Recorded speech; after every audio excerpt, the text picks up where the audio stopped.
When you go on vacation, when was the last time you thought about whether the airport you're sitting in is haunted? Like most people, my guess is that you don't expect ghost stories at airports. After all, airports are almost always busy, modern, and brightly lit places where everything feels safe and efficient. But what if I told you that some airports actually have a collection of so many paranormal reports that upper management at this airport actually had to change the color of their bathroom signs to see if it would help reduce the number of reported incidents? I'll explain what I mean by this later on, but Hong Kongers listening will most likely know what I'm talking about. Hong Kong International Airport has its own collection of terrifying stories passed down by word of mouth from people who've worked there before. Welcome back, everyone, to another episode of Hong Kong Horror. I'm your narrator, Simon. Tonight, I'm gonna dive deeper into some of the more famous stories that came out of Hong Kong International Airport. Of course, HKIA has never officially made any acknowledgement of ghost sightings, which makes sense due to stigma and international image. Hong Kong International Airport is consistently ranked as one of the world's best airports, so they will never knowingly create negative press for themselves. Acknowledging ghost stories may paint the facility as unsafe or cursed, but there's a lot that went on behind the scenes prior to the completion of this massive airport mega project in 1998, which I'll dive deeper into after our stories for tonight. I hope you're excited for this one. Let's jump right into it. Our first story for tonight was shared by an ex-flight attendant. Let's call her Sherry. So at the time, Sherry had been working for an airline for a few years and has had a few creepy experiences here and there. But this one is one of the most terrifying events she's ever experienced. Sherry arrived at the airport for a late-night departure one night for a red-eye international flight. It was around 11 p.m. She got off the bus, as she normally does, and walked into the airport while pulling her suitcase behind her through the brightly lit terminal. She usually uses the restroom before going through the security check, so tonight was no different. She headed for the closest public restroom just outside the security checkpoint. At the entrance of the bathroom, she noticed a little boy, maybe around 7 or 8 years old, standing outside the woman's room. He was dressed entirely in red. He was quietly just standing there in front of the woman's washroom, as though he was waiting for someone to come out. At first, it seemed pretty normal. His mom was probably inside, and he was waiting patiently for her to come out before they hop on their flight. At the time, Sherry didn't think too much of this, as this all seemed very normal, and proceeded to walk into the bathroom to do her business. After taking her time using the bathroom and making sure her makeup was perfect, she came back out about 10 minutes later. To her surprise, the little boy was still standing there in the same exact position, still waiting. This time, Sherry got a closer look at this boy. His skin was unnaturally pale, lips drained of color, as if he was sick. A bit concerned about him now, she walked over to him, bent down, and gently asked, "Hey, why are you standing here all alone? Are you waiting for someone?" The boy looked at Sherry and answered softly, "I'm waiting for my mommy. She went in, but she hasn't come out yet." Alright. She's taking quite a while, huh? Let me help you check, okay? You stay right here," Sherry said, as she went back inside the bathroom, politely calling out, "Excuse me, is there a child's mother in here? Your son's been waiting outside for you for quite a while now." No response. Sherry repeated the question, slowly moving from stall to stall to check to see if any of them were occupied.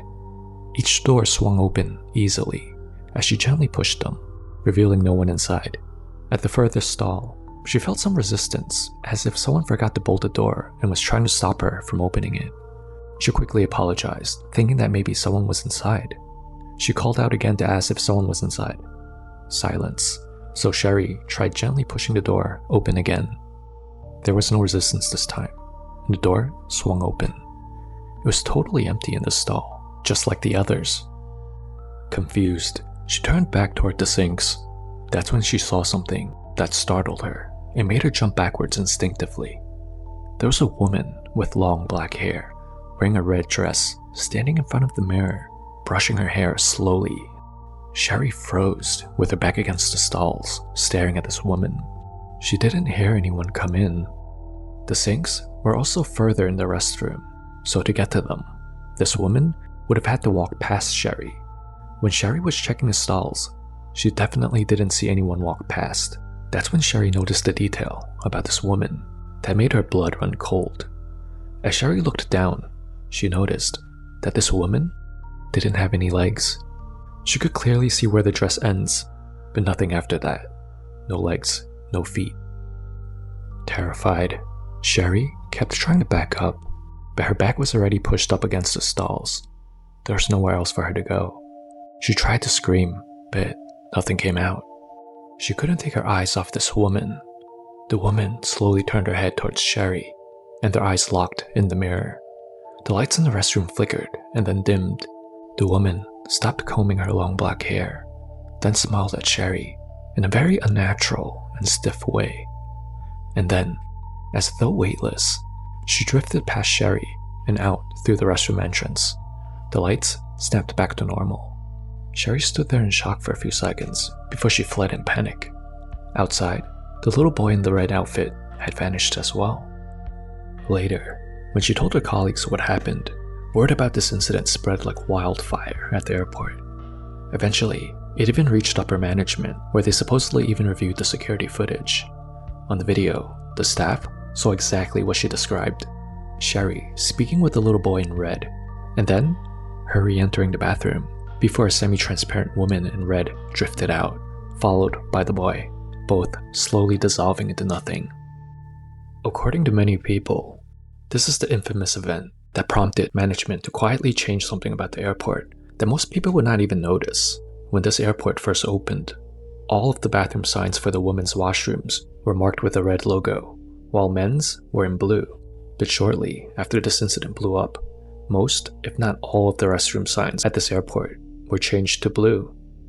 The little boy in red and his mother were not only reported being seen this one time by Sherry, there have been numerous sightings of them by many different people over the years. It's rumored that the airport quietly made this change because it was believed that the boy always waited outside the women's washrooms because he confuses the red signage with the image of the red woman in a dress for his mother. Since this change, the reports of sightings grew less frequent, but didn't ever completely stop. Another notable incident was when this mother and son were spotted by a pilot. One night, a plane that just landed was taxiing into position on the tarmac. A ground crew worker was guiding the pilot with illuminated batons when, strangely, the pilot stopped the plane from rolling forward suddenly, ignoring the ground crew's signals. For nearly 10 minutes, the aircraft refused to move as instructed. When the plane finally parked and the pilot disembarked, he stormed toward the staff angrily. "Why weren't the grounds cleared? This is a restricted area. You know procedure. Only essential staff are allowed. If this ever happens again, I'm filing a complaint." The crew were baffled. They had followed protocol. No one else had been there. The pilot glared at them. "Don't play dumb with me. I saw them.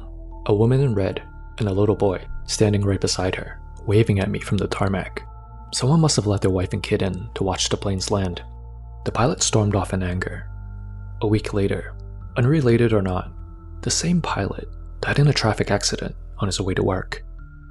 There are countless stories like this that continue to circulate over the years at this airport. There was once a newlywed security officer who worked here during the night shift. One night, he was video calling his wife, only for her to insist that she saw someone standing behind him in a red dress. But when he turned around, there was no one there. The sightings of this mother and son duo were never restricted to certain parts of this huge airport. Reports of them popped up all over, from certain bathrooms to the tarmac to certain terminal waiting areas. Also, they weren't the only spirits that people reported seeing. There are reported incidents of many other different ghosts as well. So you might be thinking, why would all these hauntings appear in such a modern, newly built airport? If you consider that this massive airport was only completed in 1998, it's still considered a relatively new structure. So why are there so many reported ghost sightings here? Well, there are a couple of reasons. Some say it's because the land itself was disturbed. Before construction, the area held old hillside graves, which were dug up and moved without proper rituals. Others point out that the coast was once a landing point for illegal immigrants. where many people drowned before ever reaching shore. And of course, during the massive construction megaproject, accidents claimed the lives of so many workers. There are even claims that many of these deaths were covered up, because not all of the workers were legal. Now you may also be wondering, who was this woman and son in red? Were they once people that died on the property? Or did they only come here after the airport was built? Or perhaps they were one of the people who were originally buried on the land. No one knows for sure who they are, but one story claims that among the many workers working on this project when this airport was being built, there was a man whose wife and son came to visit him on site often. The wife would always come every night to deliver him dinner and spend some time together before she and the son went home for the night. It's said that there was an industrial accident that killed them both. Since then, the mother and child, always dressed in red, have wandered the airport grounds together. While we're on the topic of airports, there's another short story that I wanted to share with you, also shared by a flight attendant. Let's call her Jane.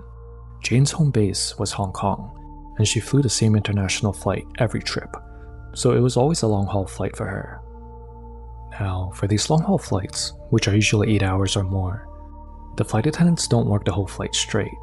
They need regulated rest time, so they rotate in shifts. This way, there's always enough attendants working in the cabin, while some rest, then they switch off. These long-haul flight aircrafts have built-in rest compartments, which are usually hidden, designed specifically for the crew to rest during downtime. Depending on the model of the airplane, the rest area is usually hidden above the main cabin ceiling, or sometimes below deck.